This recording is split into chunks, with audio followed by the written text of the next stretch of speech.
And a very good evening, everyone. Welcome into your box seat, brought to you in association with Sweet Lou standing at Woodlands. No Michael Guerin this week, so the baby brand Matt Cross has joined us. Very good evening to you, Matt. We've got a lot to get through tonight, touching on a couple of things pretty close to your heart. Yeah, good evening, Greg, and to everybody at home. Nice to be filling in for the hashtag brand himself, I suppose. It'd be a good chance to give him a little bit of stick without him being able to fire back at me. But you're right, Greg, it's a subject that I think it's time we do something about, securing the future of our industry, putting some plans in place in terms of saving our youth going forward. In 20 years' time, we don't want our average driver trainer age to be 50 or 60 years old, no disrespect, but I think that's the way it's going. We need to keep our youth and do something about it. So we've come up with a bit of an idea. Yeah, we'll have a look at that in the early part of the show. What else can you look forward to on your box seat tonight? We'll have a look at the apprenticeship side of things. A couple of heats from the Nevele R, one in the south, one in the north, and Gold Orchid winning very nicely at Cambridge on Sunday. 7 from 7 for the All-Stars on Friday night, making it an unbelievable run of 17 wins straight. 17 races they competed in. We've got some milestones. We'll head across the Tasman. Soho Tribeca could not have been more impressive in the Kilmore Cup, and a little bit news about the Mixed Stanley stable as well. And then we've got the preview of the first of the big nights at Addington Raceway on Friday night, including the Vero Flying Stakes. So what do you want to talk about here, Matthew? Well, it's come to my attention, more so just looking at, you sit there on a Friday night watching trackside and you've got an amateur drivers race, the first at Addington, no junior drivers race. That kind of stuff annoys me a little bit, and I just feel like we're cutting the branches off the big pine trees and they're landing on the little baby ones and they can't grow. Similar to what they do in the thoroughbred racing industry, obviously they have apprenticeships there. So let's say I'm a jockey. If I was half my size, I'd be okay to be a bit of a jockey. I go and work for someone, I sign up for an apprenticeship. Everything that I earn, both stakes and riding fees, half of that goes to my trainer, the rest of it goes into an apprentice fund. My question to you is, how would you feel if we did something like that within the harness racing industry? Obviously, you've had a chat to a few people at HRNZ. What sort of feel are you getting about it? Yeah, look, I did. I caught up with the chairman, Ken Spicer, and subsequent to that, Trevor Beaton. They are considering doing something not along the lines of the apprentice scheme that they have in the thoroughbreds, because it is completely different, and we'll perhaps touch on that in a moment. But I put it to them that something needs to be done when you get to the end of the apprenticeship, there's a carrot at the end which you're able to get on with your life as such, whether it be get into a property or invest and the like, very similar to what can happen for our apprentices in the thoroughbred code. So I also caught up with a couple of prominent horsemen who, back in the early 2000s, and I was part of this process, I'm talking about Blair Orange and Mark Jones, they went through Bruce Sherrick and put something similar in place which has enabled them to be where they are now in their stage of life. So let's first of all hear from Blair Orange. Blair, I know back when you were a junior, we gave consideration to how we were going to make it better for the apprentices at the end of their time, and there were a few changes back then. Yeah, there was, Greg. Both Mark Jones and I, when we were junior drivers, we actually approached people at Harness Race New Zealand about somehow keeping money back from us that we were earning, because, as you know, when you're young, it goes in one pocket and it burns a hole in it pretty quick. So, to come out of your 4 or 5 years as a junior, we didn't know how to structure it, but we really wanted to look into it. But it's good that it's raised its head again, because I think it's something that we can really do for our younger ones. Back then, Bruce Sherrick was involved, and I know he was heavily involved with thoroughbred racing too. And it's about, well, the apprentices, for a start, half their earnings stay with their master, if you like, who their boss is, and they get that at the end of their time. Would you like to see that introduced into our code? Yeah, I don't think it can be the same as the apprentices. Obviously, with them giving half to their boss, there's obviously being an apprentice claiming it and everything, it's structured differently, but I think we can structure ours to suit our industry, and as I say, to come out of your junior driver's time with a lump sum rather than where did it all go, has got to be better. So therefore, if something was put into place, the apprentice thing is completely different in that the bosses, the trainers, they retain half, but they also supply everything for them, give them accommodation, all that sort of thing. So it is different, but there's definitely room there, isn't there? And if we're able to implement something like that, you'd be supportive of it.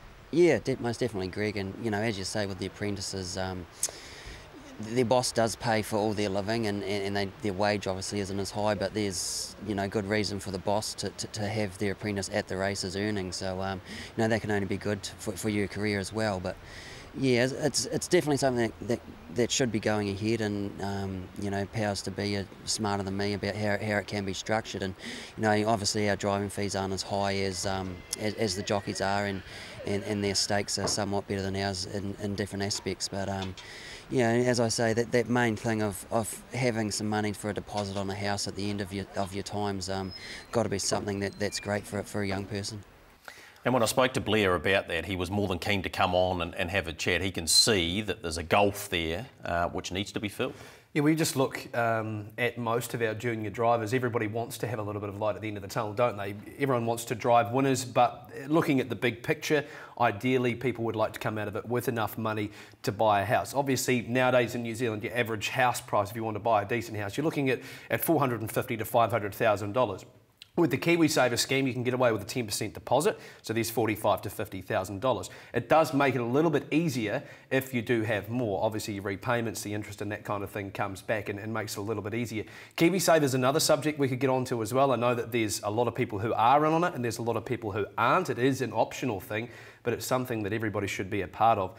I just feel like it's time that something happened. I look at the apprentices, I've got a lot of good friends in both codes, and chatting to jockeys who have come out of their time, some of them walk away with $100,000. Obviously, Blair made mention there of the stakes being a little bit more impressive in some aspects, and their riding fees, I think they're $160, $170 compared to our $80 before tax.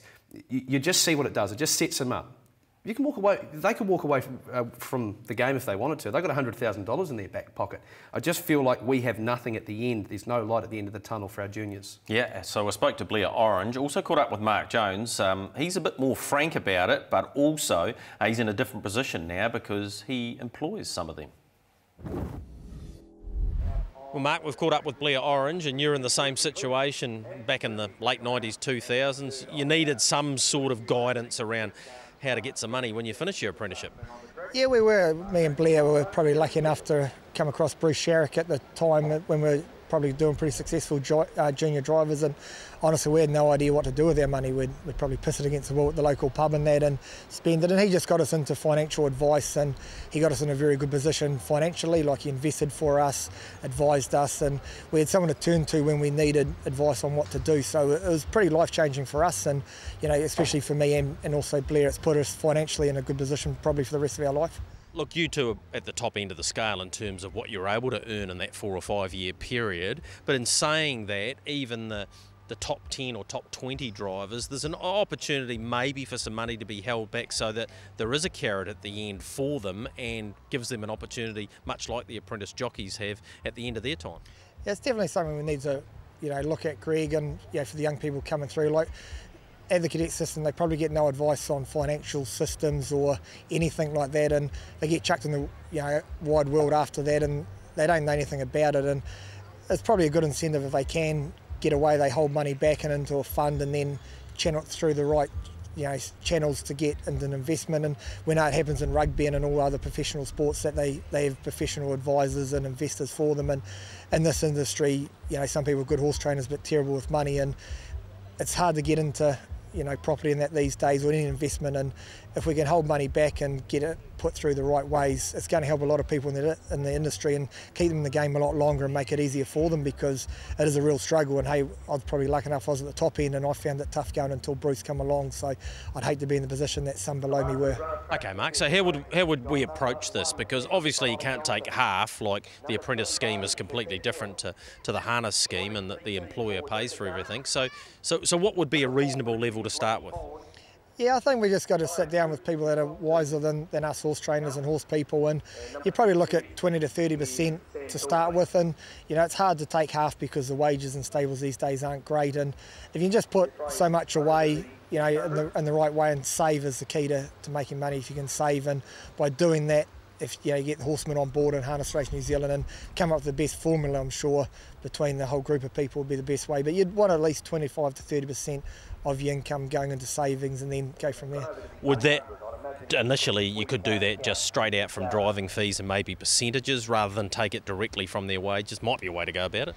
I think it'd start at driving fees and percentages, but I'm in the process of going through financial advice at the moment from a guy, and he's changing my life even more. And I think you'd want to take it along the tracks into your wages and that. And what you'll find is young people, when they start seeing the benefits and how much they save and what they can do with it, it'll actually get them more involved to save more. And it's that hard to get into house. And a young trainer these days, no way you can afford a training property. So if they can start young and get money going, maybe they can. And it's just, get them set up in life. And, you're only a junior driver for a few, short amount of years, and you get less opportunities once you leave that. So you've got to make the most of it when you're there. And if we can give these young people the best advice to start with, I'm sure it'll hold them for the rest of their life.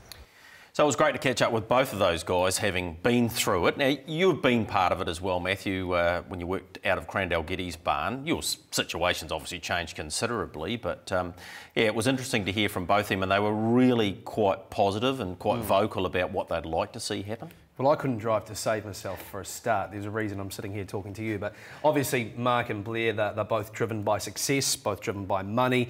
And it's one of those things, if you get X amount in your bank account and you just continue to watch it grow, if you're able to check on your fund and you just think this is glorious, you can't touch it. Unless, A, you want to buy a house, you're in financial strife, you need a car. There's also the side of it, Greg, where I feel as though we need a plan in place as well for junior drivers. Let's use someone like Matt Anderson for an example. On a Saturday, he has to go to Invercargill. Flights are going to cost him at least $400 return. $400 out of someone's weekly wage, you don't have a whole lot left. You might have $200, $250 left. Why can't we give them that option to delve into that fund that they have got growing to pay for their flights, therefore they're not losing money weekly? Because it is a tough thing.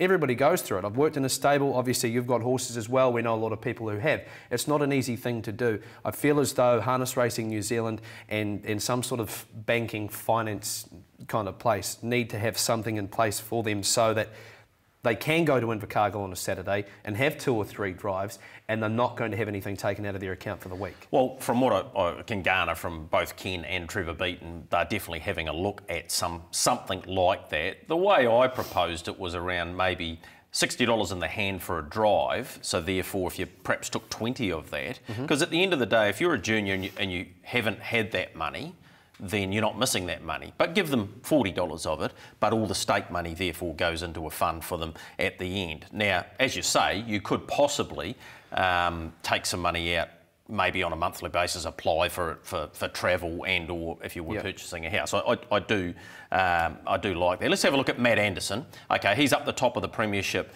in terms of the juniors. Thus far, at this point of his career, if he was to finish today as a junior driver, he's had 711 drives, and that equates to 42,000, of which if I said you took a third of that, that's 14,000 from there, plus his total stakes. Now, he doesn't get taxed on that. I've already done the tax for him on the total drives. So if he finished right now, 60,000 would be in that fund for him. All right, Jeremy Markham, who I spoke to, said, Jeremy, you're at the other end of the scale. He's had 247 drives to date. And as you can see there, even those two, the width of the spectrum there, he would still have $10,000 if he finished as a junior right now. So there's an example of what could happen under that proposed scheme. Maybe Matt Anderson might have drawn some of that down for travel.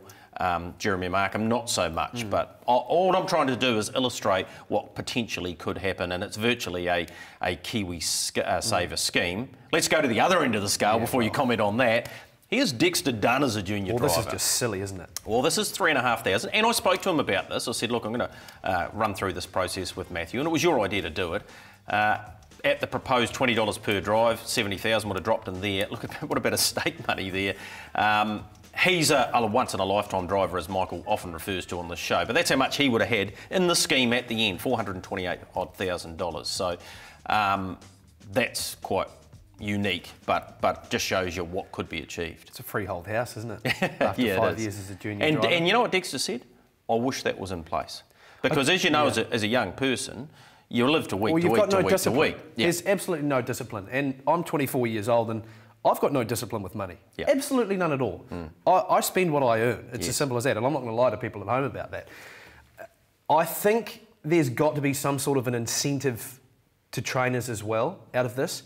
I know this is a step. You're $20 out of your driving fee, but there has to be something in place. Junior claims, we're not having enough junior claims.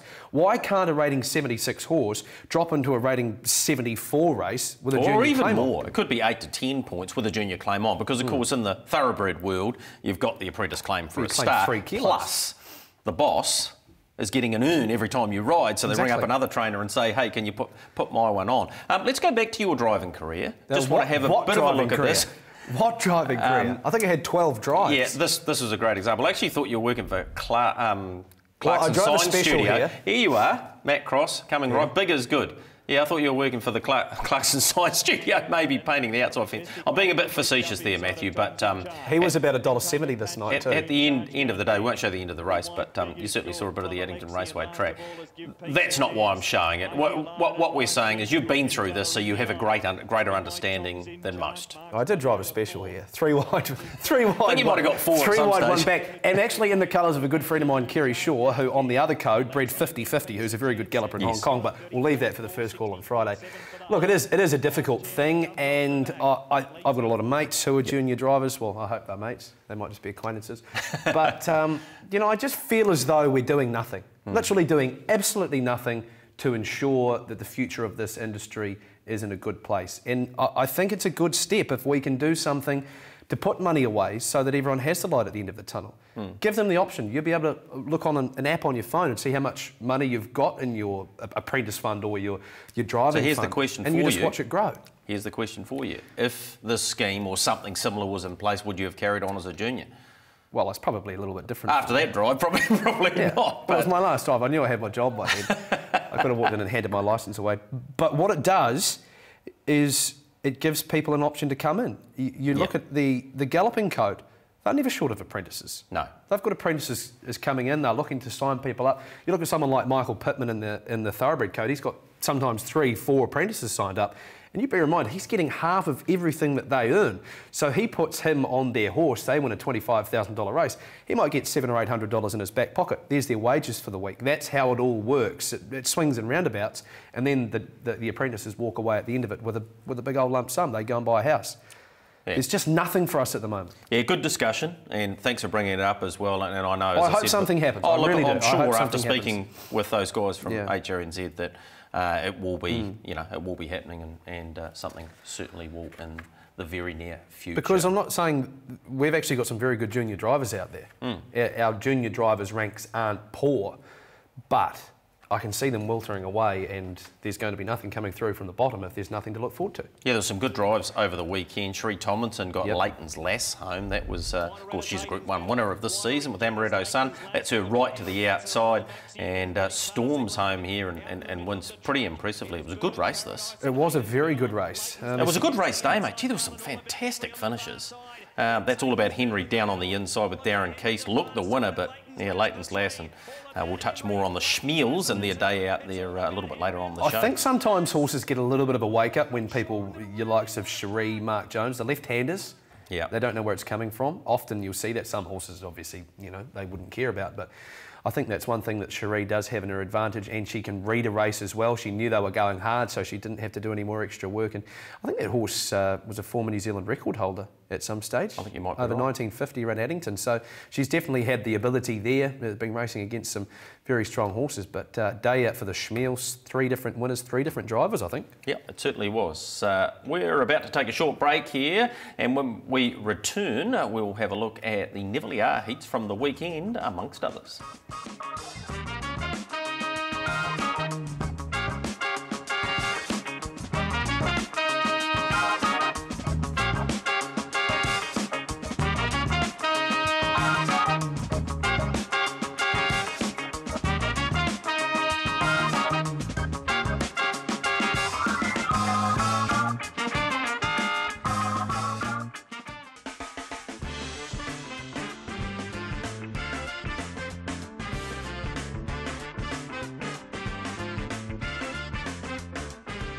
Welcome back into your box seat. Let's get into the Nevele R fillies heats 4 and 5. The first of them from Addington Raceway. Michael Guerin made the leader, best bet of the week. I thought it would win too, Better Joy, but Ali Mack was just too good. She made it look ordinary, Better Joy, and I don't think it kicked as good as what it probably can or could have.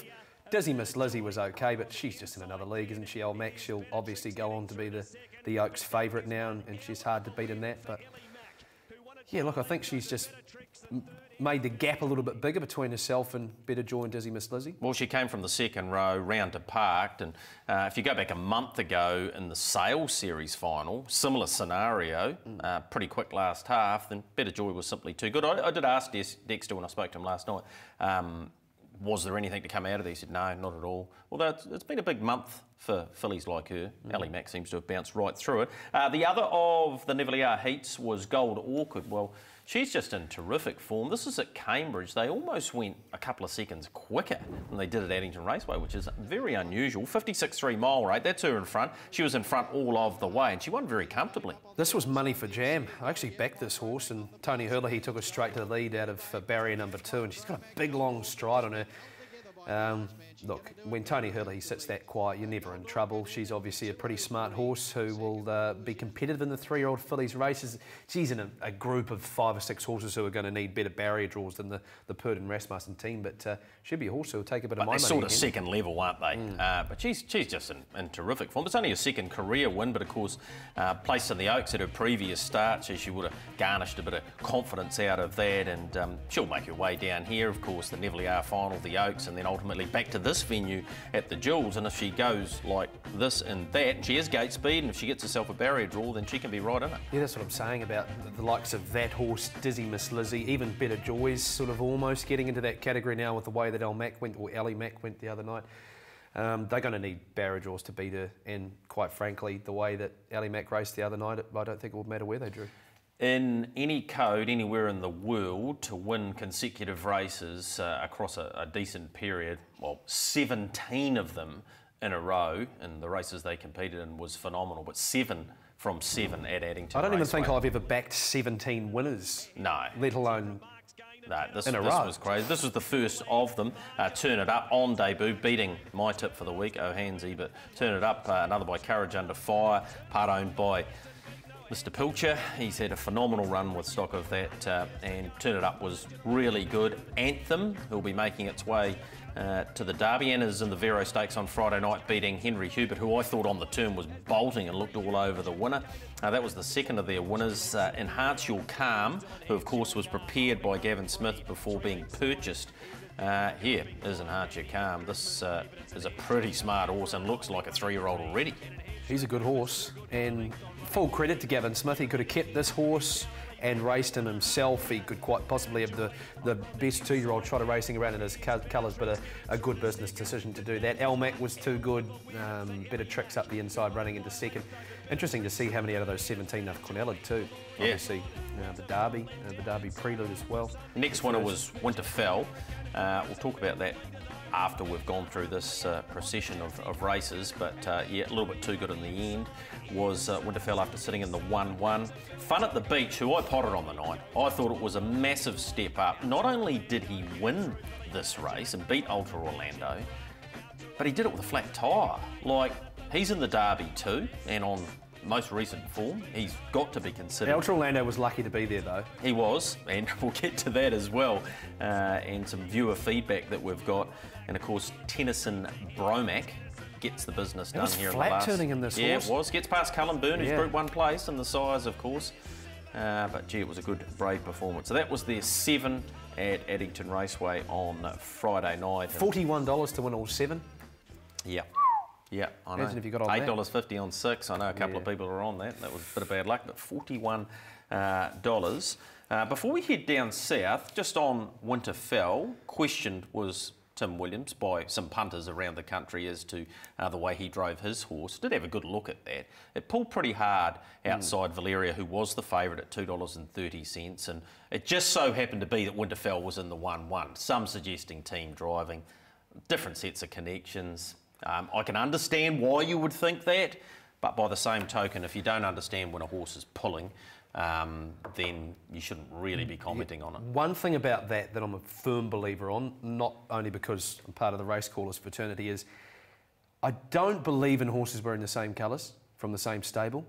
I'm not a believer of team driving, and I don't think that anybody goes out there to team drive, but why do we have the same sets of colours? And that situation, that's the perception. Winterfell was that was a good example colours. of two horses wearing different sets of colours, but how often do we see 3 or 4 from the same stable, whether it be Duns, Purdens, Jones? I think they should wear different sets of colours because of that public perception. We, inside of the industry, know it's not team driving. No. But if you're going to have plenty of horses in a race, I think from the outside looking in, we should be wearing different sets of colours. But that's a discussion for another day. That's what I believe in, and you at home probably don't. So the next day we headed down to what was a fantastic afternoon of harness action at Wyndham, the Kindergarten Stakes. That's Jack Jones in front. He was the subject of an enormous amount of money. Spoke to Mark Purdon about it. He said, no, he was just disappointed. I said, did he pull? He said, no, not at all.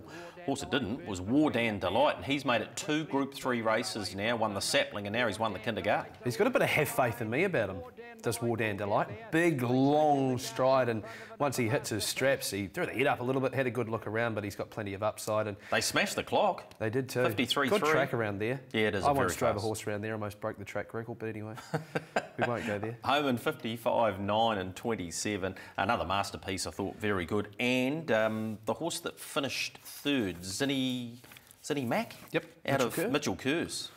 That was a pretty good debut as well. Effort. Yeah. All right, got a minute, got home in the Wyndham Cup, and this is a long odds winner for Dexter Dunn. We don't see this very often, but at $22 odd, the MLT 3 Rivers Hotel Wyndham Cup. In front's Tiger Thompson. Right about here, Matthew, you could not have put more on it. They were just stopping. I mean, got a minute's just found 2-3 lengths, and Dexter just gets that extra inch out of them. I suppose the handicap might have pulled Tiger Thompson up late in the piece, but look, Tiger Thompson's the sort of horse that I just don't back because he's just too hard. He's so frustrating. He's a very good horse. I just can't back him because he just frustrates me. He got to the lead really early in this race, before the mile peg, and like I say, you couldn't have got enough on, but Dexter doesn't often pay $22, but that is the most he's paid this season, and probably in a very, very long time. And I heard Dave McDonald on course the other day mentioning about the Koru Care colours. Obviously, we see them a lot. We don't talk about it very often, but I think the kids were over in the Gold Coast having an absolute blast. That's a really cool story. Everybody gets behind it. They obviously get local businesses to play their part with the Koru colours, and they make their donations. So good on the team at Koru Care with the young children over in the Gold Coast having an absolute And Dexter he loves being part of it too. I've talked to him yeah. a couple of times about that, and he loves to, you know, to when see. you and Mark would be due to sponsor that, wouldn't you? Probably. You and Mark Mack? Well, I know I possibly might be, but yeah. we also know how like drawing blood from a stone. That can be. He doesn't watch the show, so there's no way that'll ever get back to him. Just before we leave, Matthew, rumours coming out in a story on HRNZ about PGG Wrightson and the sales. There's been plenty of talk about, they're going to end because they've changed the rules with how you had to pay within a fortnight and all of that sort of stuff. That's been dispelled by Peter Moore, I understand. Yeah, rumours. They're everywhere, aren't they? Yeah. Rumours, and obviously there's been a couple of people approach PGG Wrightson, knock that rumour on the head. Look, they brought in the incentive for having the Trotters sale this year. I think that's worked. You know, it's tough times. It's not an easy game, is it? Not. I mean, and you're part of it because you're part of the auctioneer side of things and reading out the pedigrees and stuff. You know, vendors go along there, they have expectations that are always met. I think they've cleaned themselves up big time this time round. I reckon it'll only go on from there. Well, so you have a bad day, you're going to go home and blame someone else, aren't you?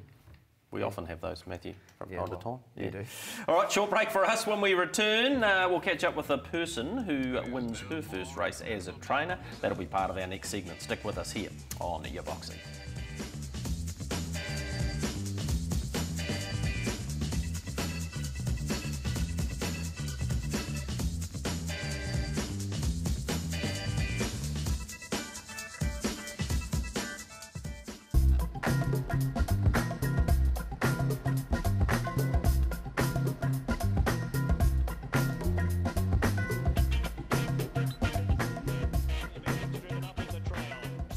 perfect Sunday afternoon it was at the Mott, and race number 1 got underway. We'll talk about that in a moment. This was the second, though, and first win for Nicole Harris, of course, long-time employee of Nigel McGrath, and her pride and joy, Grand Princess. I think it's the only one she's got in work, the only one she's ever started. Got win number 1. Did Nigel train that before her? I think so. Yeah. Yep. So she's improved one off Nigel McGrath. Yeah, great work. She's driven a few winners too, and you see her at the races. She's hard working, looks after the horses and does a super job. So there she is. Nicole should be stoked to get Grand Princess home. Been a bit of a tricky horse.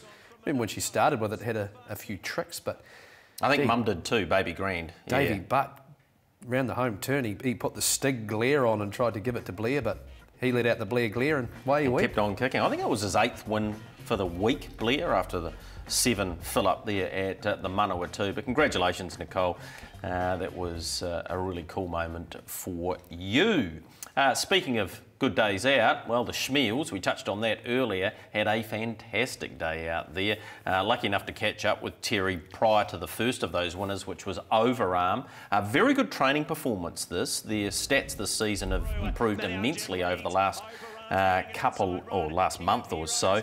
This was first up since November and won very comfortably. Yeah, it was a sort of race where something like this was going to happen, and the punters found it pretty well too. Obviously, they've had a pretty bad run of recent times with neck time breaking down and her career finished. So it was good to see them get 3 wins. Here's Leighton's Lass again running over top of them, and good example of Cherie Tomlinson reading the race here. They went hard, she drew bad and just went straight over top of them. Had trialled earlier in the week and nicely, but again was first up since January, so they've ticked her over nicely to this point and delivered there. So great work by the Leighton's Lass camp. And this was the third of them. Of course, the age pace winner from Kaikoura, Franco Tai, just showing how well this track played, Matthew, for the day, because they came from everywhere and he stormed home. That's win number 6 of his career, and it was Glennis's first win in a wee while. I think you potted before the show exactly her last winner. Kofi Wiz at Blenheim, I think, because the Hartnells won 2 races that day. I think Kofi Sunrise might have won that day as well, and then she won with Nova before that or after that. Yeah, that's right. Yeah, couple of wins. She's still got it. Yeah, she has. She doesn't get out there too often these days. Good day also for Jim and James Geddes. This was actually their 50th training win together, and Sod's Law missed away. A few of them did in this race, but starting to develop into quite a handy trot of this. Handy team around them at the moment too. They won with Apocalypse, who was one subject of a betting plunge. I think it was Reefton over the coast circuit, but this horse goes up a grade now, and I think it's a little bit unfortunate for horses like this that he's going to go through the grades so quickly.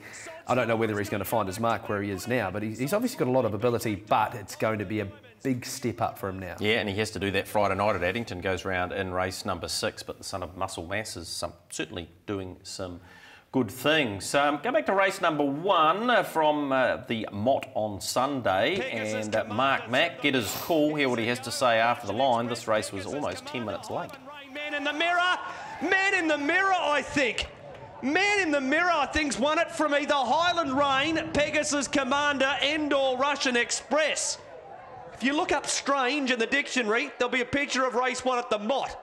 Then came... Yeah, often I would describe some of the things Mark Mack does as strange, but yeah, he's coming up with some quirky things race calls wise, and he's come up with another one there, Matthew. I don't know about the difficult to understand part, because he's very easy to understand, but unusual or surprising. He does pull the odd different one out. Unfamiliar or alien. He often he's not unfamiliar. He often refers to Banks Midger or Motukarara there as the Bermuda Triangle, so maybe... You mentioned that race running late though. Yeah. Brings me to another point, and this is quite a significant point too. Sky Racing in Australia, obviously, we dictate a little bit to them with how our scheduling goes and fitting our races around, but every minute that we run late is costing us so much money. If we get the chance to go on Sky Racing 1 or Sky Racing 2, we run a minute late, they don't care. You're gone, out the door. And that has repercussions, I think. Too often we're seeing, and I'm not going to single out any part of the country, too often we're seeing our races run 2.5 minutes late, and it's just laziness. It's just pure and simple laziness. There are some horse-based There's some of them where, often there's not. Standing starts, you know, we might run a minute over time. But, you know, on a premier night, whether it be Alexandra Park, Addington, whether we're at Invercargill or Westport, I don't care who the starter is, the importance of us running to time has got so significant now with the amount of racing. It's just costing us. I know there's been instances over the last month where we have run late on Friday nights or on Saturdays, and Sky Racing just get rid of us. Just get brushed. They don't even get to see it. The amount of people that I talk to in Australia, they say, oh, we didn't get to see that race because they cut it, because you run it 90 seconds late. I don't know that there's an easy fix to it. And obviously being a starter and you know, we're dealing with animals out there is not easy, but it is happening and it is costing us. Okay, good point. Speaking of Australia, let's head across there to the Kilmore Cup. And if you didn't get to see this race, it's worth going on harness.org.au and watching it, because these two horses here went to war for basically 2,000 metres, and it was Tribeca who got the business done over Shadow Sachs in the end. Soho Tribeca put his head in front in a survival of the fittest, a tough staying test. He's the toughest, and Soho Tribeca wins the Kilmore Cup. Yeah, brilliant performance, but we know how good he is. Man, it'll be great to have him here in November if he does make his way across. Mick Stanley indicating at Miracle Mile time he was very keen. Speaking of Mick Stanley, Soho Burning Love, who's by Auckland Reactor, who's already made a huge impression, is nominated for the Fast Track Insurance Breeders New Zealand Oaks. Now, if she gets here for that, I know they're looking for the Aussie invite, and they're starting to build a little bit of momentum for the Harness Jewels. Yeah, there's Mick Stanley on the left there. He was delighted to win this race, and yeah, an amazing performance from him. What was the good Mary had? Particular. Yeah, that's right. Yep. Yeah, he's a good trainer, and he's very good with the media, and yeah, it'd be fantastic to have him there. What about this picture? A few years ago, many years ago, back to the mid-80s actually, that's Ross Sugars winning this race, the Kilmore Cup, and his son in his arm there is of course the man they call the Candy Man, Greg, and he's now got himself a Kilmore Cup himself, so that was a pretty cool thing to tweet out to boot. They ran the first half of the last mile there in about 56 and a half. Yeah, they were rolling 29.9 the last quarter, so yeah, he certainly had his eye on that trophy for a wee while. Motu Meteor was a winner of the Bort Cup. Where is Bort? Yeah, it's somewhere in between South Australia and Perth. No, it's a long way away, but anyway, here is the Bort Cup, and Motu Meteor takes it out and does it in great style. Look, a 2-2 mile rate. The track, clearly you look at that, not very well banked, but Motu Meteor made it to win 12. He's up over 220,000, and Kieran doing the business there, Kieran Manning, and yeah, Too Good, the former Kiwi, of course, won himself a Victoria. What are you going to say here, Matthew? I can see you're building something. Victoria Derby Heat. Do you think that many people actually bet on those tracks? Nah, do you ever bet on 600 metre tracks? I've actually had a like bet. I've had a bet at Bort before, but there's Megan Murph, of course, great supporters of New Zealand racing, and yeah, I reckon Prince Fearless. Did he go to Bort? I think he might have. I think it took about 4 hours from Melbourne. There you go, 3 or 4 hours. And Mark might have got lost on the way there. I will never be having a bet at Bort. no Bort for you. Father Christmas went to Bort, I think, though. Did it win the Bort Trotting Cup? Yeah, he might have. King Denny was in there too. Yeah. King Denny first up in Aussie. There you go. He was a good horse as a 3-year-old. Yeah. 2 jewels at Derby. He won both derbies, didn't he? Yeah, he had a great season. Yeah, he did. Yep. We've got some viewer feedback, which means that some people watch the show anyway. One person. Dallas Patterson. Dallas is an amateur driver, I'm pretty sure. Yep. Trying to find out what the difference between Malik in the score up at Addington Race 2 and Ultra Orlando in Race 7. As you can see there, he talks about the fact that it hit the gate, or hit the car parked on the side. We're going to have a look at that for you anyway, trying to work out what the difference was here. Here's the score up here, and this is Malik. There he is there, not taking his place. He can be a real handful, as we know. He's been on the unruly, went back into the draw, and look, he's chasing the gate there. So has he been given a fair start, or has the starter decided that he's a serial offender and therefore he's just said, no, we're going without him? Well, if he's a serial offender... Oh, here's the worst one. Ultra Orlando definitely is. See, Malik's nowhere near the gate there, and if you're on him, you're effectively out of play. Malik does go around in the 5th race on Friday night. So here's the score up involving Ultra Orlando, and he's hit the crash car there and is carrying on like a lunatic, like he can at the 1950 start. This is not the first time this has happened, and we'll show you another example of it on show day. Now, show day, he didn't, or wasn't late scratched, or they didn't have take 2 of the race. But here's the second score up on Friday night. Ultra Orlando did this time, got moving, got rolling. That's him. The last in your picture there, and he ultimately ran second behind Fun at the Beach. So I suppose Dallas is looking for consistency, and aren't we all? Definitely. Well, the only difference there is the fact that he's got 3 starters attendants hovering around him, Ultra Orlando. What if Malik had 3 starters attendants around it? Yeah. What's the difference? Why were there no starters attendants around Malik trying to help him? If you go back to that show day one, which we're about to now, then you'll see here he was. The gate pretty slow at that stage, and there he is. So he's got starters attendants around there too? Yep, and they let him go. And away they went. Yeah. So I understand, Dallas, where you're coming from. I don't really have an answer as to why there was a difference there. Well, should Malik's race have been a false start? That's what he's asking. I would have said the other way. Yeah. If horses don't have... Well, they don't have manners. It's not the starter's fault that the horse doesn't have manners. No, but you can't on one hand say it's a false start this time and next time don't. Yeah, you're right. They should have both been in the same... They should have both just gone. Yeah, they should have. Okay. That starter's car would get up to 120 around Addington. They'll be able to catch them.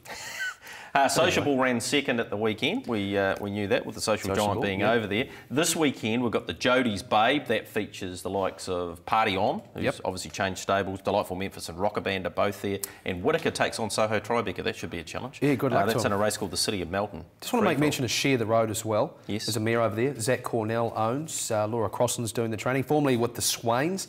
It's the sort of mare I'd be looking to keep an eye on. 12 months' time or 6 months' time, she could be contesting in some very good races by Tintin in America as well, so the New Zealand bred to the fore. Hey, just before we go to the break and start having a look at Addington coming up, I know the book for the Drivers' Premiership has gone off the TAB website. Now, in the case of the thoroughbreds, you know that Murray Baker and Andrew Forsman, they've paid out. They were, what, 37 in front, I think. Yeah, so that's been paid out. The book's been removed, but they haven't paid out on Blair Orange, so I'm not really sure how that works. Well, does that mean they can reinstate the book if it gets a bit close, if Dexter gets on a roll? What did Blair get to? $1.18? Oh, no, he got to about $1.08, I think, $1.07, somewhere around there. But he's 31. Are we at the point now where we can just say pay out on Blair, though? I don't know. Okay. I don't know. Yeah, but you can't just close the book. I know he's well clear of Dexter, but yeah, worse things have happened. Anyway. We'll take a break, come back, have a big look at the big night coming up at Addington Raceway. It should be a blinder. I'm looking forward to being there.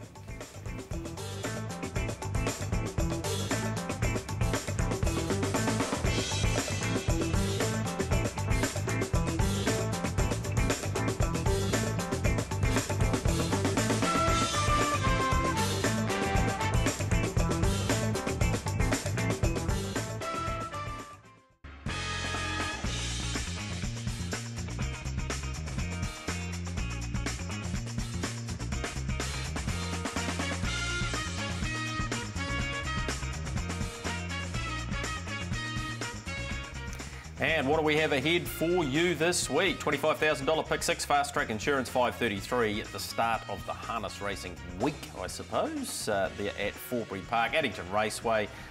10,000 in the bonus early quaddie. That's why are we having a $25,000 pick six and a $10,000 bonus early quaddie? You'd almost swear that Michael Guerin was here. He's brought that up on several occasions, but yeah. Load the 25 into the bonus quaddie and we'll get it to 100. Yeah, anyway, 50,000 in the Group 2 Store Motors New Zealand Trotting Oaks. We'll have a good look at that shortly. And the same for the Group 2 Vero Flying Stakes.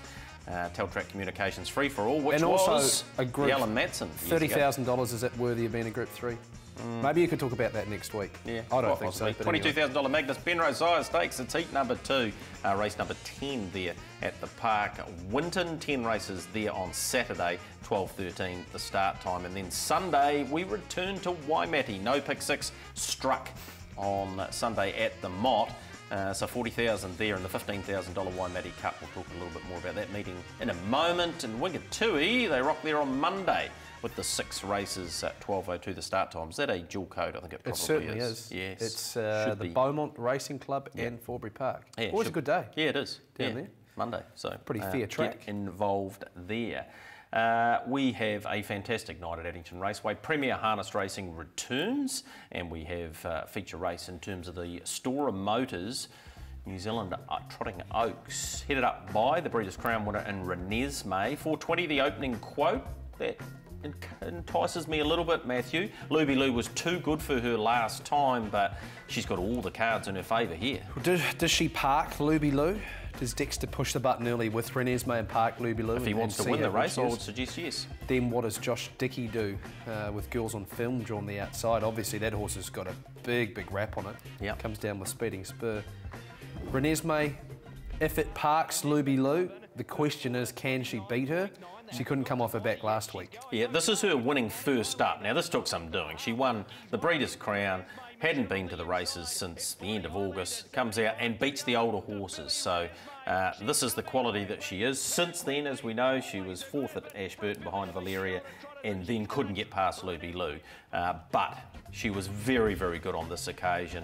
I spoke to Jack Harrington last night and he said, I think I've got to bang on for this, and therefore she's got to be the hardest to beat. The one for her to beat, we've just been talking about, was Luby Lou. So let's have a look at her winning performance, as it is in Oaks after all. She was just simply too good. You know, once she found the front here, she beat Renesmee, of course, in the Breeders' Crown heat back in August before she went over there and won it. And Tim hardly moves here. She looks a pretty solid trotter, does Luby Lou. Renesmee tries hard up the inside, and often we see these horses when they get around, get an easy sectional that they're able to kick away. She's taken a bit of ground off her, Renesmee, but look, I thought they were equally as good. Mannerisms, I would have Renesmee over Luby Lou. You know, Addington Raceway is a different story to Invercargill. It's obviously had a trip away now and it's going to be better for that, but she's a classy wee horse, Renesmee. She's got a lot of ring craft. She's a Group 1 winner as well, so yeah, the 420. Yeah, it's interesting.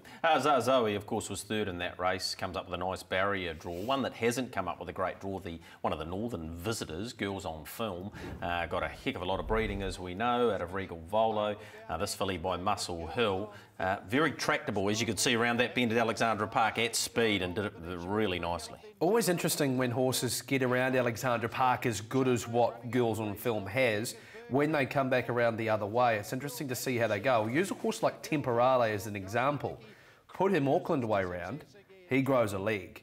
You bring him the Addington way round, he's got to have a bit of steering gear on, and you see him in Australia even, he just wants to lean on the pole a wee bit. It'll be interesting to see what she'll go like at the Addington Raceway. Obviously the bends are a little bit tighter as well, that way round, so yeah, had the run at the Carnival. And it's drawn wide too. Had the run at the Carnival, missed away from a stand, that's understandable. Back to a mobile here, but you're right, barrier 9 won't make it easy. Master trainers. Yeah, very good trainers, and of course Speeding Spur comes back to Addington Raceway where he has been successful at Group 1 level. Let's have a look at the Vero Flying Stakes and the market for this. Sheriff 3rd in the Northern Derby, 280 comes up the plum draw of barrier 1.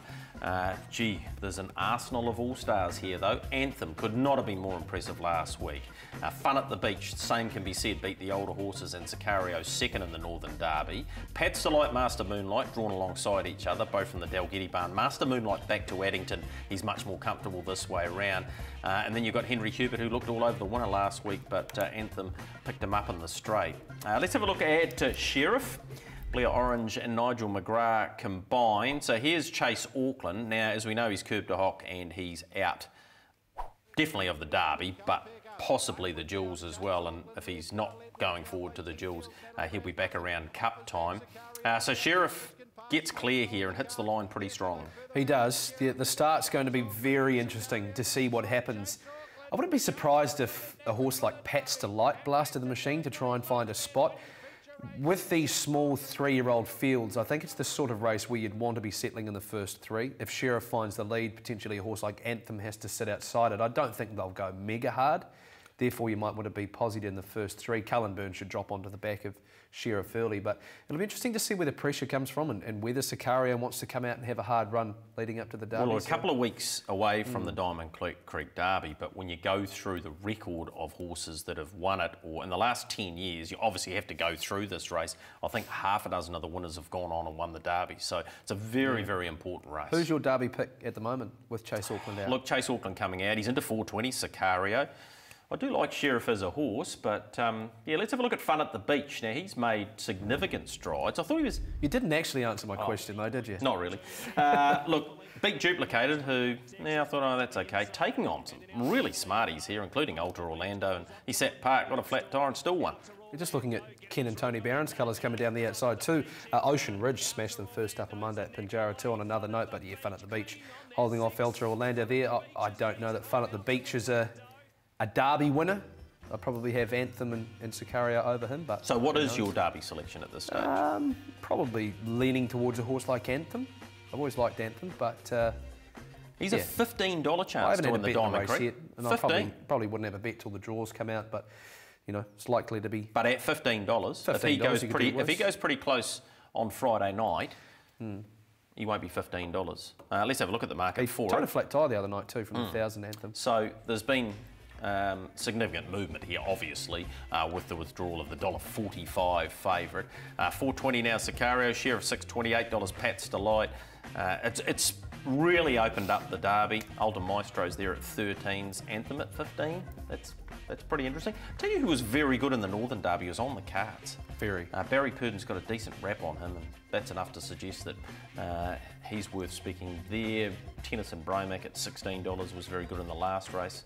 And Hale Christian, who I know you're very keen on later in the week, is in the market there too. Shapes is a good race, doesn't it? It does. I think the Vero Flying Stakes this week is really open, so it should be a terrific contest. There's also a Group 3 there on the night, which traditionally, if you go back over history, it became the Renwick Free-for-All, but it was the Alan Matson Free-for-All for a long time, the last night of the Cup Carnival. AG's White Sox returns at 270, More the Better's return in the Northern Southland Cup. You have to go back and have a look at it just to believe it. Certainly do. 175 though, that's just short enough. Is it a race worthy of the Group 3 status, as I mentioned, with a $30,000 stake? I think they're horses who... Well, they're going to the Easter Cup. They deserve to be Group 3 horses, but for $30,000 a group race, it's a talking point, I suppose. We'll let Michael Guerin talk about that next week. But well, his namesake, it's not really Mickey G, resumes, but here's More the Better. Like, you don't do this first up. As Michael said last week, he'd forgotten about this horse. He has won $500,000 though. Buster Brady gets himself into second position, but on this performance, it's hard to see him beaten on Friday night. He just jogged it. What does he do early? More the Better. You've got Bonnie Joan in the race paying $7 as well, and AG's White Sox drawn the pole. Does he go forward, get into the race and try and dictate? Do they let him go and submit defeat, if you will? I'd say AG's White Sox has to lead and try and beat him that way, but yeah, it'll be interesting. Yeah, look, he's a very talented horse. He had a decent break away from racing, and when you consider what he's got ahead with Taylor Mile, Messenger, Jules, he probably still needs to win a bit more money. So this week and then, of course, the Easter Cup next Saturday, where you'll be joining me, and the following week with the Derby. There's plenty of opportunity for him to win money and therefore make his way to the Jules. And he's already been a Jules winner, as we know, at 2. So he might become a Jules winner. He could be a Jules winner. There we go. Yeah, very good night at Addington Raceway on Friday night. And looking forward to that. And don't forget about that bonus quaddy. I think that'll be worth playing into in the early part of it. What about best bets for the week? Well, we've brought you in here, Matthew, because Michael and I, we've been disgraceful. In fact, I've even mooted that we just don't bother having these, but we've got them this week, and you've found one for us? What was your best bet last week? Finished second. What was in the first race? His name? Hansy. Hansy, that was it. Do you know someone had 5,000 on it? Yeah, well, it wasn't me. Hansy it was, but he got beat. Never mind, that's fair what happens in life. And I've had about 3 weeks without a winner, so lucky the brand's not here.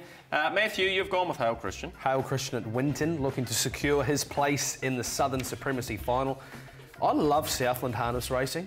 I don't know why, and it's the sort of place where I know there's a lot of punters who do make a bit of money down there. And the incentives that they're doing, A, with the Southland Trotting Oaks, B, with the Southland Oaks for the paces and the way that they work it, and C, with the Southern Supremacy. They always get full fields down there too. And those nugget races that they've been having? Yeah, the finals, finals. They are a prime example of positivity in our industry, and they're doing good things. And there's so many good horses come out of Southland too. Obviously, we saw there last week a few 3-year-olds trying to qualify for the Southern Supremacy. I think Hale Christian will win though. $2 maybe. Yeah, they've still got their big day to come down here, the Supremacy in Oaks, and that's just a Diamond's Day, I think they call it. Yeah, Diamond's Day, that's it. In Invercargill. And yeah, congratulations to the Northern Southland Club, how they do their business in Invercargill, and Wyndham, of course. Just last Saturday, it was terrific. What else can we talk about, Matthew, that is involving the industry? Well, it's such a busy time carnival-wise. Once we get through Addington, there's then about a week again, and then we go back to Auckland, then back for the May Carnival. So we start thinking about duels now and how you're going to qualify for those types of races. And yeah, hopefully we'll get a few of those Australians to come across too. I was talking to someone about it the other day. Obviously you head through Cup Week through November, then you're on the Christmas Carnival. You turn up, it's Derby time, then it's duels, and then you do it all again. Make sure you have a holiday though, a few days off here and there. Hey, a place that's had a big holiday, 5 years since they've raced there.